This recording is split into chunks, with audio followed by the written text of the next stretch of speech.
먼저 왜 대선 일정을 2년이나 앞당긴 정당의 후보가 대통령이 되어야 하는지 이 부분 하나 하고 이 시국에 왜 또 한동훈이어야 하는지 이 두 가지 좀 설명을 좀 부탁드리도록 하겠습니다. 말씀하신 대로 이번 조기 대선은 계엄으로 인해서 유발됐다고 해도 과언이 아니죠.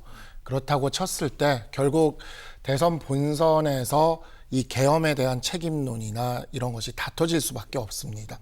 우리 당의 후보군들 모두 훌륭하신 분들이기는 하시지만 이 계엄과 그리고 탄핵이라는 이 국면에서 어찌 보면 거리낌이 없고 가장 떳떳할 수 있는 후보가 한동훈 후보라고 할 수가 있습니다. 12월 3일에서 4일로 이어지는 계엄의 밤 현장에 저도 당시 당 대변인으로서 함께 있었는데요.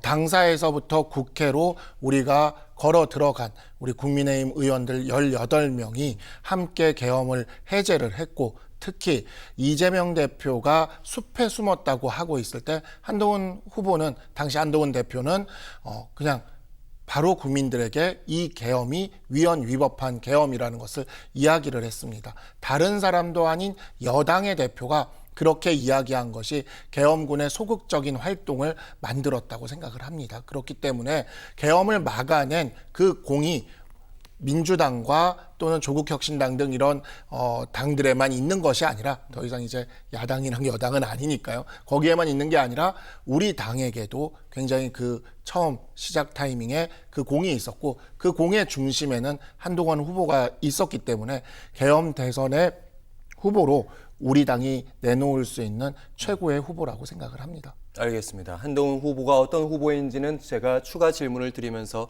시청자 여러분의 이해를 돕도록 하겠습니다. 그리고 아무래도 이제 한동훈 후보 얘기를 하려면 윤석열 전 대통령 얘기를 안 할 수가 없습니다. 윤석열 전 대통령이 어쨌든 은혜를 통해서 법무부 장관도 됐고 비대위원장이 됐다는 게 대체적인 당 내부의 시각이기도 합니다.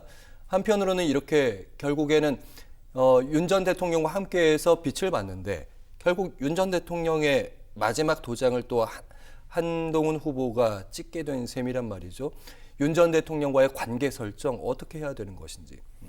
그냥 한동훈 후보가 지금 계속 얘기하고 있고 우리 당의 대선 후보들 특히 유정복 시장과 같은 분들이 이야기했던 윤보 명태라는 말 이러한 말들이 사실 하나의 해법이 되지 않을까라고 이야기를 드릴 수가 있을 것 같습니다. 그러니까 윤석열 대통령은 이제 보내드려야 된다 이렇게 생각을 하고요.